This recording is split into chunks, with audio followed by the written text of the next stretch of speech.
Thank you for joining us for the Census in the South Road to Recovery virtual bus tour. As COVID-19 rates continue to rise across the nation, the South is particularly vulnerable. High poverty and uninsured rates, coupled with limited resources to navigate this crisis, make our Southern residents more vulnerable to illness and the economic shock of the pandemic. Despite these challenges, we know that the South is strong, and we will recover. But the road to recovery is going to be long, and will take time to get there. Getting an accurate count in the 2020 census is the first critical step to ensuring that communities have thriving local economies, fully funded healthcare, schools that are not overcrowded, and social safety net programs for those who need them. Fair Count is proud to partner with E Pluribus Unum because we both understand what's at stake. Southern states like Alabama, Florida, Georgia, Louisiana, Mississippi, and South Carolina are not only being ravaged by COVID-19's effect on our health and our economies, but we know the 2020 census response rates across the South are lagging too. If we don't act now, Southern states won't get our fair share of trillions of dollars in federal resources or our portion of political power over the next decade. The census ends on September 30th, and if we are to be a part of our nation's recovery next year, we must be counted now. If you haven't been counted yet, please visit www.my2020census.gov or call 1-844-330-2020 to make sure your household is counted in the 2020 census.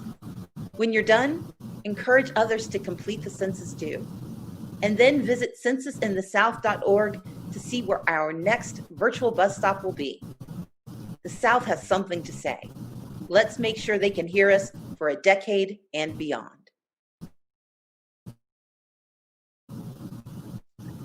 Good evening. Thank you so much for joining us. This is Ed Reed with Fair Count.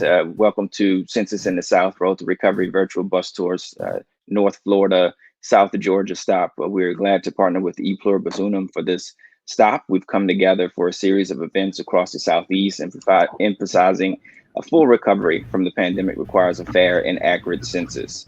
In addition to this event, our teams have been, volunteers and staffers have been texting, have been calling into North Florida and into Georgia to encourage residents to participate in the 2020 census. As of today, Georgia has a total enumeration rate of 82.1%, Florida 85.1 compared to the nation's rate of 90.1. So you can see we do have some work to do, and with your help, we can get there to make sure that we have a fair and accurate count. I'd first love to get started by introducing our very distinguished panel and special guests that we have from across North Florida and South Georgia today. Total enumeration rate of 82.1. We are going to get started by having Mr. Brian Wire introduce himself to our guests tonight. Good afternoon. I'm Brian Wire, President and CEO of the Gulf Coast Minority Chamber of Commerce here in Pensacola, Florida. Thank you so much, Mr. Wire. We appreciate you being on the panel tonight. Now I'm going to go to Michelle Zuluaga with the Latino Community Fund. Absolutely. Hello, everybody. My name is Michelle Zuluaga, and I'm the Civic Participation Manager with the Latino Community Fund, Georgia. Thank you so much, Michelle. Thank you for being a part of the panel tonight. We're going to go to Reverend Martin Williams. Good evening. I am Reverend Martin Williams, pastor of ATOC AME Church in Dawson, Georgia. Thank you so much, Reverend Williams, for being part of the panel tonight. Ms. Sherelle Bird, no stranger to us here at Fair Count. Ms. Bird, thank you so much for joining us. Thanks for having me. Good evening, everyone. I'm Sherelle Bird. I am a partnership specialist with the United States Census Bureau, and I also serve as the chair of a nonprofit organization here in Southwest Georgia called Sawega Rising. Awesome. Thank you for being a part of the panel tonight. And then we also have Chief Marion McCormick. Chief McCormick, thank you so much for being a part of our panel tonight.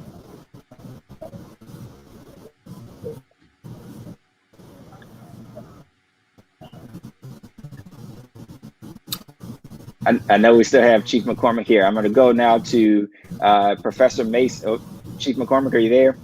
I think we're having a little issue with her audio, but I'm going to go to Professor Patrick Mason. Dr. Mason, thank you for being a part of the panel. Yes. Yes.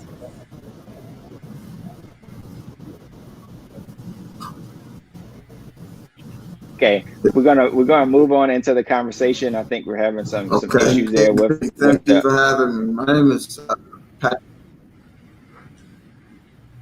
I think we're having some issues there with Dr. Mason's audio, so we're going to get started with the conversation tonight, if it's okay with everyone, because we do have, I think, a very good group of folks here that are going to be able to break down what it means for North Florida and South Georgia. So I'm going to get started with Mr. Wire. During your tenure both as president and CEO of the Gulf Coast Minority Chamber of Commerce, you've helped to lead the push for diversity and inclusion in Pensacola. Would you please speak about the importance of making sure people of all backgrounds are counted and the economic impact an undercount would have in cities like Pensacola? Well, when a city is uncounted, it means that a particular group of people are left out of the census. Their impact is not being placed into the census, so that the resources that they receive and the services they receive are not being taken care of. For example, in Florida, they estimate a population undercount of 143,000 Black individuals being undercounted. They estimated 199,000 Hispanic individuals being uncounted. When you take that estimated dollar value for that, you're talking about for the Black community, it's $570,000. It's $570 million for the Black community that's being left out due to population undercount. For Hispanic community, talking about $792 million being left out for the undercount. And when they're being undercount in the community, the services that the businesses would use to help support the community are going to be put in place to help out those that are underserved. So that money that's being used possibly to do economic growth, do entrepreneurship, will be used for basic needs and takes away from the ability for a community to grow. It's very vital for Chamber of Commerce's and for communities to have them be counted in the census. Thank you so much, Mr. Wire. That is, certainly a great perspective that you have there. Oftentimes when we think about the census, we don't necessarily think about the economic development outcomes and impacts that exist. We talk a little bit about the power, political power and representation. We talk about the $1.5 trillion worth of resources, but we don't talk about the economic development aspect and the business decisions that are there that come with it. So thank you so much for pointing that out. I want to now go over to Michelle with the Latino Community Fund. Thank you again for being part of the panel tonight. We know that a census will impact more than 300 federal programs across areas like healthcare. We talk about Medicaid, Medicare, transportation, education. Even if someone is not counted in the census, the county will still have to provide the resources and infrastructure for that person. Would you please speak about what you've been doing to get people counted, particularly in the Latinx community? What have been some of the obstacles that you've seen or you experienced, and how are you convincing people to participate in a year where the suspicion of the government is really, really high? Absolutely. Thank you so much for having me. It's a pleasure to be part of the panel. So the Latino Community Fund Georgia, alongside with Galeo, have created the Georgia Latino Complete Count Committee. For the last 2 years, we have been training and giving information to other Latino-led nonprofits in the state of Georgia. We have had Latino-led nonprofits be part of the committee, and they come from the whole state, including South Georgia and Middle Georgia. It was one of the most amazing experiences. And of course, there's nobody that knows the community better than people from the community. And that was our mission with the Georgia Latino Complete Count Committee for the census, in giving this information to other nonprofits so that they can do the work with the community they know the best. And then one of the main obstacles, and I'm sure this has been the same obstacle not only for the Latino community, but something that all our communities can connect with, is misinformation. Unfortunately, misinformation is rapid. People have been scared, but we have been working hard to work against it. Thank you so much, Michelle, for that. And I know you guys have been working, and I'm proud to be a member of the Latino Complete Count Committee. So thank you for the work that you're doing there. But and as you mentioned, COVID-19 is disproportionately impacting communities of color. And I know you and your team recently did some outreach in South Georgia. Could you talk to us a little bit about that experience and kind of what you were able to do in South Georgia? Yes, absolutely. My colleague Pedro and I, we went to South Georgia, and we saw, it was mostly in Tifton, Omega, and the Omega area. One of the most beautiful experiences I've ever had in my life, quite frankly. I went down there with my colleague, and we saw three main things. One, a very thriving Latino community that wants to be present, that wants to be together, right?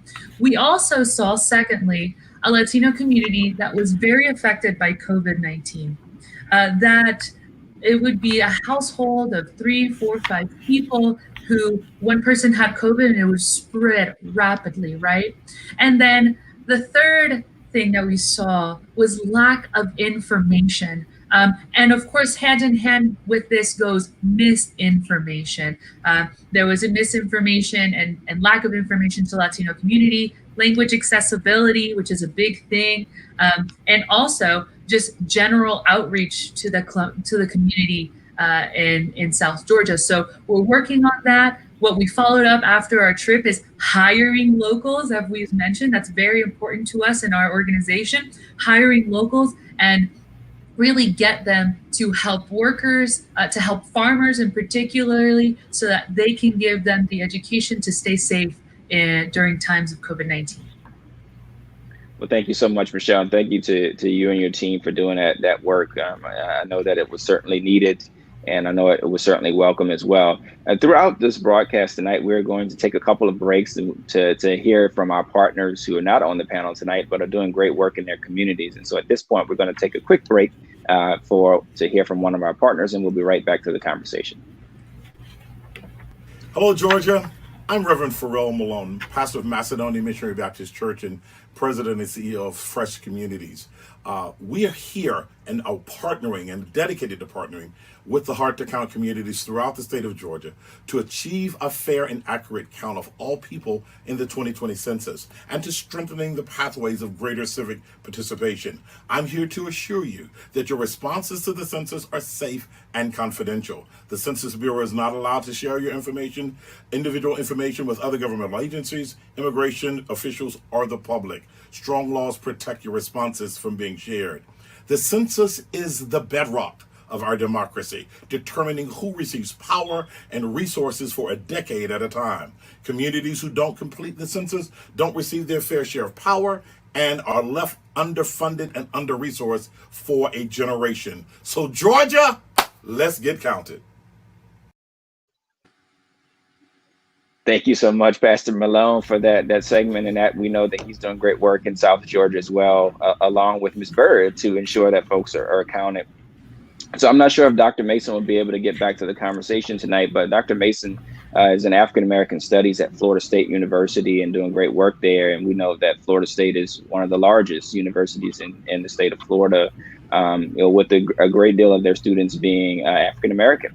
And there's, I think, a lot of confusion that exists in our communities right now about how college students are counted. And if I think Dr. Mason was here, he would talk to us a little bit about that process. And so, Ms. Barrett, I'm going to put you on the spot here a little bit, but you want to talk to us a little bit about how college students are counted in the 2020 census. You know, should the parents count them at home, or should they be counted at where they were going to school, understanding that we know that things have changed in this spirit of COVID-19?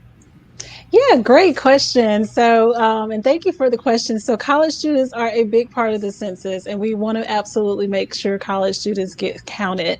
And they can get counted one of two ways. College students can either get counted by their parents, which means if college students are still living at home or were living at home as of April 1st, 2020, then it's a responsibility of their parents to make sure that they were counted. However, if they were staying in a dorm, so if you're staying in a dorm, on campus housing of any kind, your university will count you through what we call group quarters enumeration. And so that is a administration to administration process. So individual students will not count themselves. They will actually be counted through a separate form that is sent to their housing administration or directly to the university. We're encouraging parents to make sure that they check how that's navigated with their students or their individual students. We know some students live in off-campus housing as well and still attend college.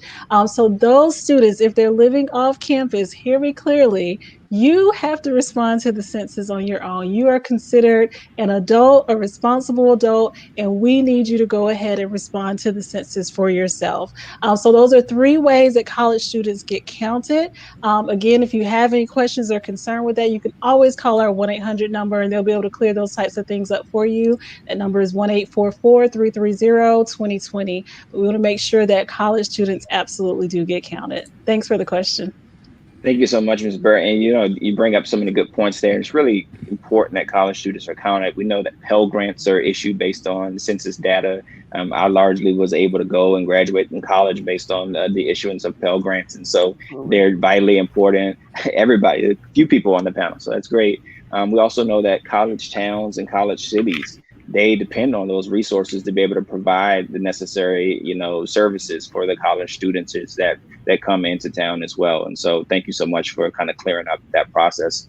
I want to bring Chief McCormick into the conversation now. Prior to COVID-19, the Urban Institute estimated that there could be an undercount of upwards of 103,000 Alaskan Indians or Native Americans nationally. This would result in a loss of about $200 million annually. Can you talk to us a little bit about the importance of ensuring an accurate count for the lower Muskogee Creek tribe, which you do great work with? So Chief McCormick, thank you so much for being on the panel tonight. Thank you for inviting me to be here. Well, every 10 years we take on the task of getting our people to be counted. If they're not counted, then we have to live another 10 years with the count that we do get. So that leaves us with underfunding, underserved, and the lack of resources for 10 years. We depend on the accuracy of the count so that we can get funding for the local schools which our children attend, that we go to the hospitals that our people utilize, the libraries, the community programs that are out that our people also utilize, the local roads and the bridges that we use every day. So we are looking for our people to utilize everything that they can in order to be counted. We go to them and we have had a problem with the COVID-19 as everyone else has. So we are using social media to get to them in many ways. We call and talk to them. We go through the whole process of the census and get them to fill it out. This helps us to be able to provide information, get grants, and help employ our people. Well, thank you so much, Chief McCormick. We really appreciate the work that you're doing there in South Georgia in the community and for the lower Muskogee Creek tribe. I want to ask sort of a follow-up question. Faircount worked with you to provide, some hotspots and Chromebooks earlier this year to, really do outreach virtually for the census, but also other civic engagement activities. We know COVID has sort of changed the way that we can maneuver as it relates to some of that right now. But can you talk to us a little bit about how you all were able to use those devices, or maybe you're still using them right now through COVID-19? Well, back in late March, we received, 10 Chromebooks and some hotspots, and they came in and trained us to use the equipment. And then COVID-19 became very active in our area. So we had to schedule some events, and then due to COVID-19, we had to cancel them. The tribal issued a state of emergency due to the COVID-19, and it closed our tribal offices, our ceremonies, everything that we usually did was closed down. and our office is only open to staff. So as I told you, we are working with them by telephone. We're working with them on social media. We're instructing them on exactly how to do it. And if they want to make an appointment, they can make an appointment and come in and use the Chromebook, and we will help them with that. That's awesome. Thank you so much. We found that a lot of the installations that we have across the state are, in particular in South Georgia, they are using the Chromebooks in just that way, right? They're setting up appointments to make sure they're doing it in a safe way, have people come in, complete it, then wipe them down, have the next person come in and do it. So thank you for the work that you're Yes. doing to ensure that folks are being counted in that way. Thank I want to you. bring Reverend Williams into the conversation. Reverend Williams, historically, our faith leaders, they've also been our civic leaders, right? They've helped to encourage civic participation in our communities generation after generation, particularly during the midst of most of our challenging circumstances. Would you please speak about what faith leaders have done to help get people counted during this pandemic and how faith leaders can continue to guide us into the road to recovery? Our faith leaders have been making announcements during church service, encouraging our members to participate in the census. Also, those that have access to Facebook or Instagram, they're making announcements that way. The one thing that I know here I'm in Southwest Georgia, kind of South Georgia area, but one thing that our Bishop Reginald Jackson has encouraged all of the AME churches that could and could possibly get the Chromebooks and the iPads to be hubs for taking the census for people coming in, because in most of your rural areas, South Georgia, everybody does not have internet connections at their houses. So the church is a great place for people to come and do their census. So that's what they've been doing. And then, some faith leaders are out there in the community with the counters or whenever they have events. Some are preaching sermons, encouraging the memberships and the community to take the census. Thank you so much for that, Reverend Williams. And I know that you all have been doing great work, and it's really important work. And so thank you so much for what you're doing there to ensure that our congregants are also counted and they're mobilizing other people in a very safe and healthy way. I'm going to go now to bring Ms. Bird back into, so you and your organization, and I'm talking about Sawija Rising. So thank you so much for the work you do there. But you focus on so many of the crisis issues that affect Southwest Georgia and other states and communities across the country as well. Issues like economic injustice, food insecurity, rural health. Would you please speak about, what impact the census has on some of these issues and what we can do to help make it plain, right? Help make it plain about the urgency and the importance of getting everyone to complete the census.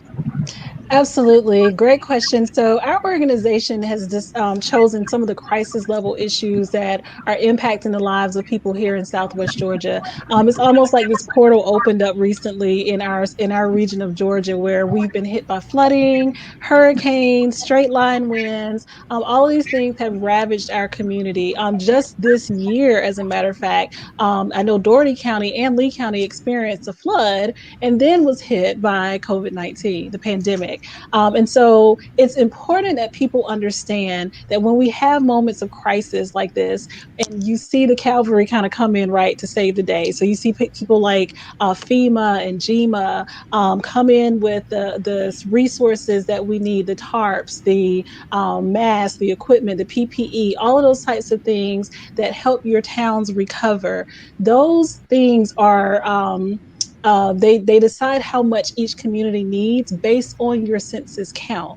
So they use those census numbers to decide how much of those things to allocate to every community. So for communities like ours, we simply cannot afford not to do the census. Some of the other things we take a look at with our organization and we really try to address are, out of moments like this, we're already an economic depressed part of Southwest Georgia.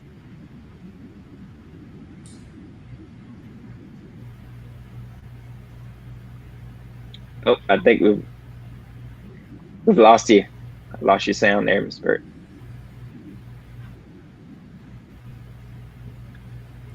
We'll come back to her in just a second.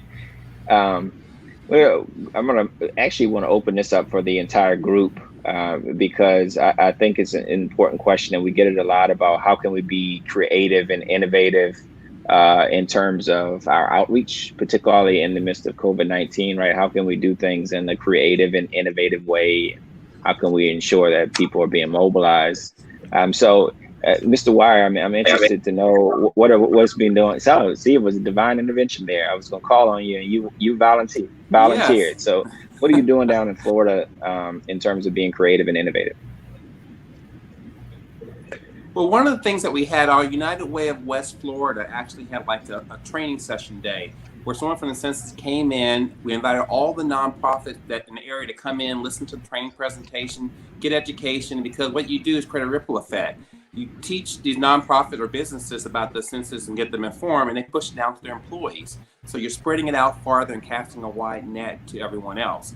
Here at the Chamber, we were focused working with small businesses, minority businesses. Businesses need that economic help. And the more you get the word passed around in those businesses and you tell them the benefits of it, you tell them how easy the process is, how important it is, they spread it out to others. So we really been trying to push it out to some of the hubs and then have it spread out to everyone else in the community. That's great. Thank you so much, Mr. Wire. Ms. Bird, are you back with us? I sure hope so. Can you hear me? You're good to go now. Do you want me to just pick up where I left off? Please.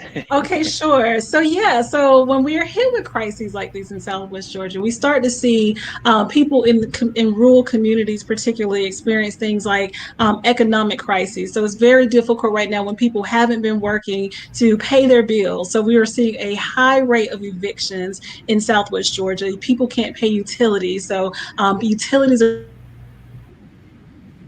being cut off right now. And so all of those types of things are important and that's where the census come in, right? And so I'm really, really nervous right now about those numbers you talked about, Ed, because that means Georgia could potentially lose political power, right? And so political power, those are the ones that advocate for the things that we need here in Southwest Georgia. So rural broadband, I heard someone talk about how we don't have a lot of rural broadband in South Georgia. We need political leaders to speak about that. And so the more political leaders we have, the more we're able to get those types of things that we need. Grocery stores, even stimulus checks, right? We just received stimulus checks, and they're talking about having a conversation about should we get more stimulus checks. Those types of decisions are based on census counts and census numbers. So we have to make sure that people understand that, especially here in South Georgia, we need a lot. We have a lot of things that are needed in Southwest Georgia, so we simply cannot afford to not take the census. And I think when we make those types of connections with people in the communities that we live in, that will implore them and give them that call to action that they need to go ahead and respond to the census, so that in the next 10 years, if disasters hit, and we're praying that they don't, but if they do, we have taken the census so that we can get the support and the relief that we need to be able to weather these types of storms and crises. Yeah, thank you so much for that. We really appreciate it. And we the title of this is "It Takes a Village," right? It takes a village and we wanted to really focus in on the diversity and organizations that are really reaching out to groups that are often undercounted across the nation, but definitely here in South Georgia and in North Florida. And I know recently, Ms. Bird, you hosted a forum that sort of was looking to engage young people.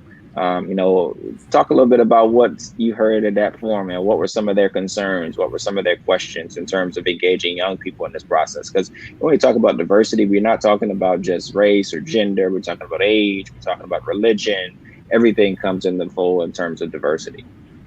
Absolutely. And so, we had a panel that was called Young, Black, and Counted. And we really wanted to really focus in on why young people are not responding to the census. Why are they one of the hard to count populations? Particularly on the census side, we've tested our mobile census response with Savannah. Actually, we chose Savannah as the test site. And believe it or not, seniors outperformed our youth, our young people in taking the census. Why? Because young people aren't aware of what the census is and the importance of the census.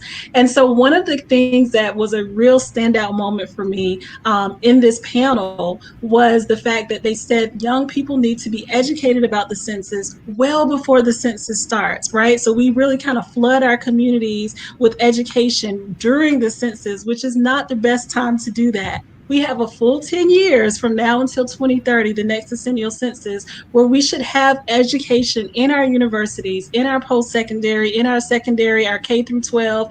Everyone should be learning about the census so that when their time comes and they're now 18, 19, and they're in college, they understand what the census is and the importance of the census. And the same thing in our households as well. Young people need to see mommy and daddy taking the census. Give them an opportunity to see you on your computer or sit down with them and fill out the paper form. Make it a part of your homes, your tradition, so that young people understand that this is a responsibility. This is their civic responsibility to make sure that their communities are taken care of. And this is just as important as voting. This is one simple way that they can make sure that their communities have the resources that they need. Thank you so much for making that so plain and breaking it down, right, and making it, resonate so much with our young people. So thank you for adding on there. Michelle, I want to go to you a little bit here, and Mr. Wire talked about some of the creative and innovative ways that what they're doing down in Florida to engage communities. But I also know that the Georgia Latino Complete Count Committee is doing some creative and innovative things as well. You want to speak about a few of those? Absolutely. After COVID-19, it was quite the adaptation for everybody to go virtual. So we have done everything from social media campaigns to text banking, also going out, like I mentioned earlier, to South Georgia and getting information out there, doing and collaborating with other nonprofits or other young leaders that maybe we wouldn't have collaborated before COVID-19, right? With the situation, the pandemic that we are right now, it pushed us all to be creative and to be creative in different ways. Our Young Leaders Committee and our Georgia Latino Complete Count Committee had a loteria night where it was quite popular and a lot of people came together. We played a very traditional game of Hispanic culture, which is loteria, and talked about the census and got the message out there. So there are so many ways that people can promote the census to all communities in ways that are just engaging and making sure that everybody gets counted. Thank you so much for that, Michelle. We're going to take another quick break to hear from another one of our partners at this point. Hi, this is Ray Nelson from Crestview, Florida.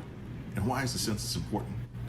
Data from the census guides the allocation of more than $1.5 trillion to more than 300 federal programs for our schools, hospitals, libraries, and safety net programs.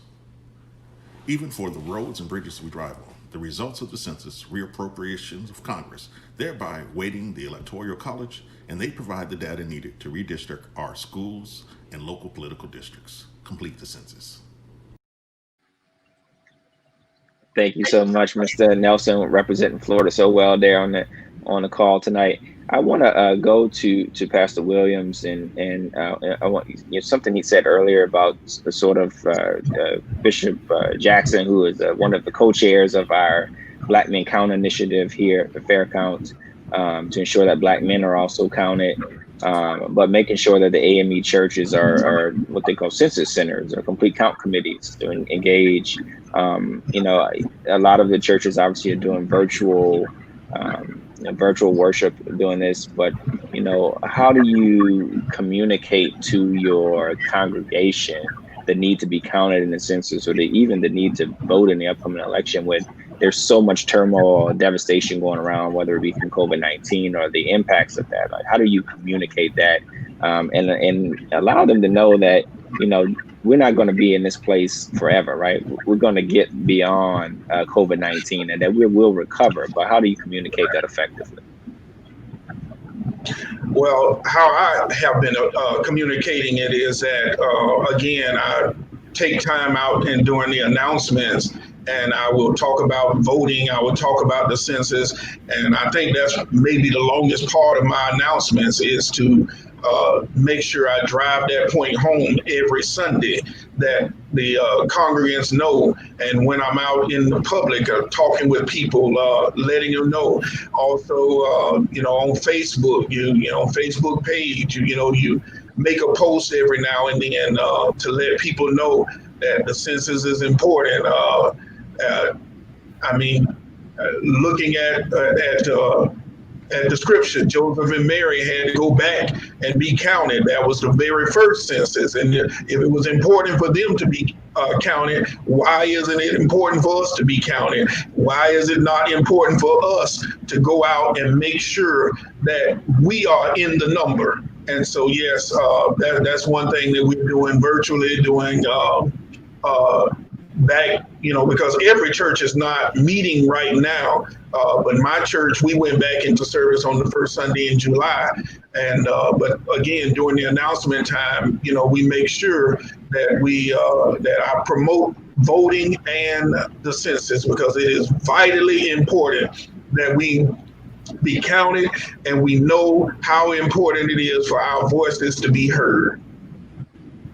Thank you so much, Pastor Williams, for that. I was really hoping that you was going to bring up Mary and Joseph there. So thank you so much for putting that tidbit in, because a lot of people don't realize that. And there is certainly a connection there in terms of census and our willingness to complete it. We're now going to go to another clip and video from one of our partners, and to our listeners and audience at home. This one will be in Spanish. So just listen out. We'll be right back in just a second.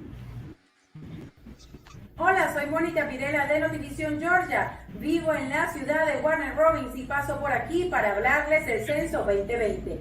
Cuando el censo falla en contar a toda la gente viviendo en una comunidad, a eso se le llama subconteo.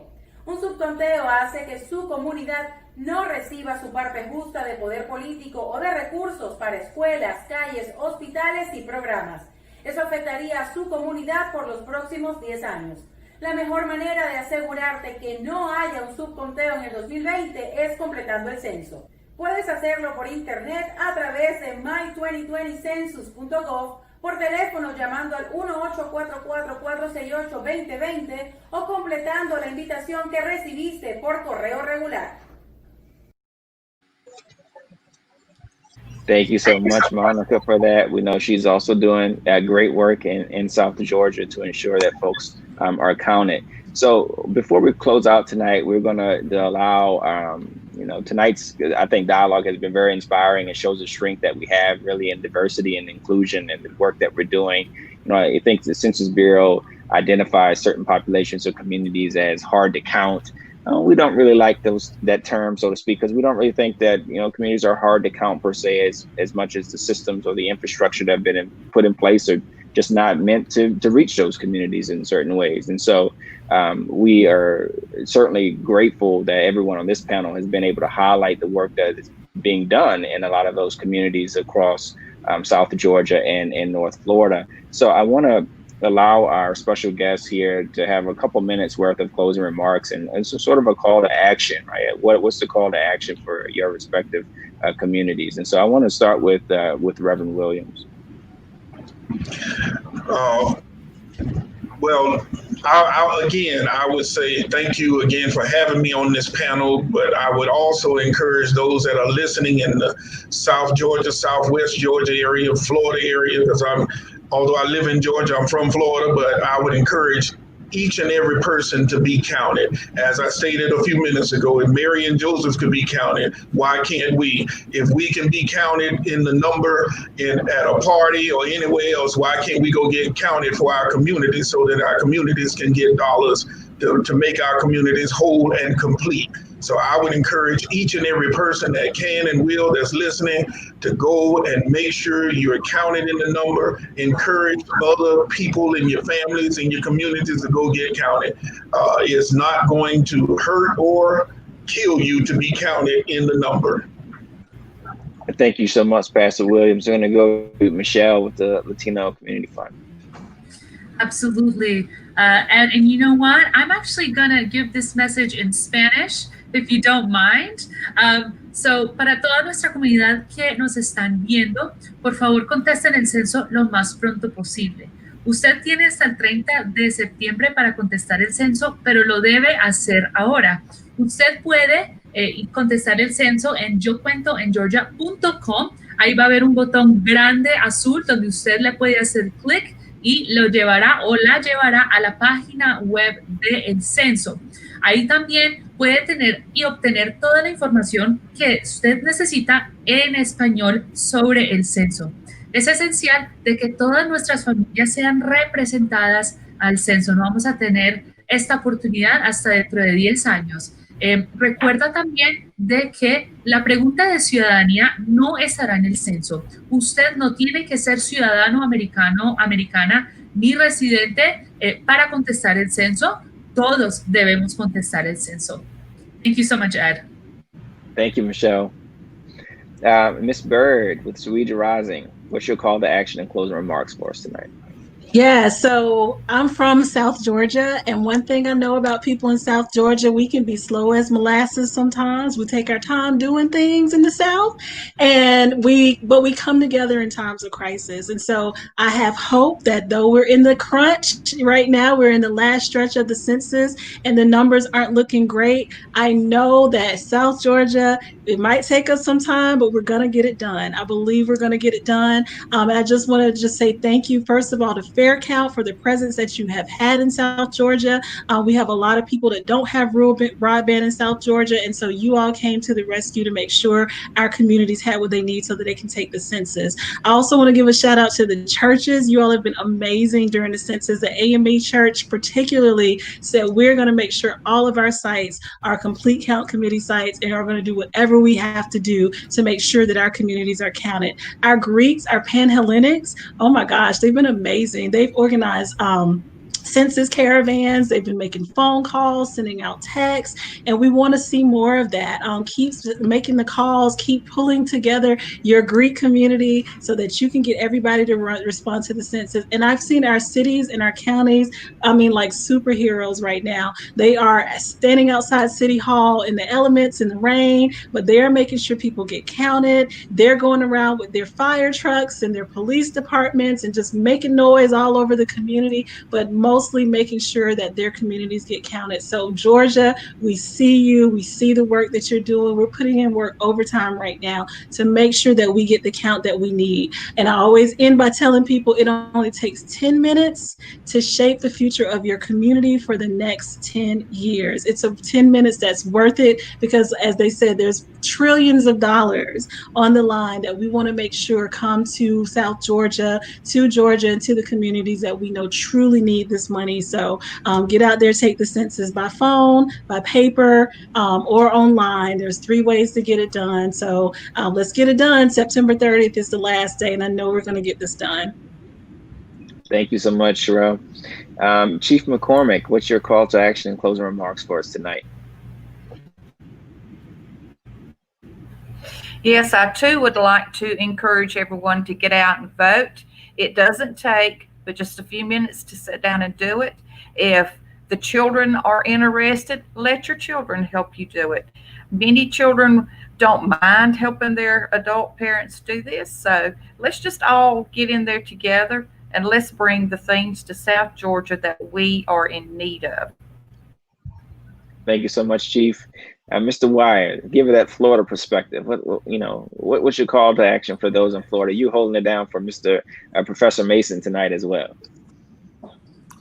Well, first of all, I want to bring Miss Bird down to Florida to help us out here. She's just full of energy and excitement. She got me all fired up. I tell you. I would love to come to Florida anytime. Get some of that Florida sunshine. Beautiful beaches here. Yeah, beautiful beaches. But earlier, I kind of fumbled over a number that really. The number was so big, it actually took me by surprise. When they put together the list by the states, about the undercount and the estimated value, Florida was the highest one. Florida was 140,000 Black people they filled uncounted, 199 Hispanics. The amount of value of the dollars was $570 million for Black and $793 million for Hispanic. That blew me away when I saw those numbers. And I was counting 100,000 or a million because it was so big it blew me away. That's the economic impact of loss of us not being counted. And Fair Count is a great name for this because it's being fair. It's not like we're asking for favors or handouts. We just want to be fair and make sure that everyone is getting an equitable chance of this. I didn't mention it earlier, but the Gulf Coast Minority Chamber of Commerce is almost 2 years old next month. Before that, we were the Gulf Coast African American Chamber for about 19 years. And we changed our name 2 years ago to help be more inclusive, to include all types of minority groups, because we have more things in common than we do that are different. So we try to really focus on our African American heritage, but we also focus on the Hispanic community, the Asian community, all the communities in our area to work together towards a common goal. And a common goal for us is to do the census and to be fairly counted. So that's the message I'd like to say, is that let's be sure we're being fair. All communities have a chance to get the necessarily funding that they need. And it really goes back to following the money as far as economics. Money makes a big difference, and the more money we put back into our communities to improve them, especially the minority communities, it really will excel the entire community, not just the minorities. Thank you so much, Mr. Wyatt, for that, and thank you for just your message about being inclusive. And I think that's certainly a message that never gets old, particularly right now, and the message of unity. And the census is one of the great ways that we can do it with very easy and minimal effort, actually, to, Ms. Berry mentioned less than 10 minutes to get that done. So thank you so much for the work that you're doing at the Gulf Coast Minority Chamber of Commerce. I want to say thank you to all of our audience and listeners at home. On behalf of Fair Count, E Pluribus Unum, and our special guests, we want to thank you for joining us tonight.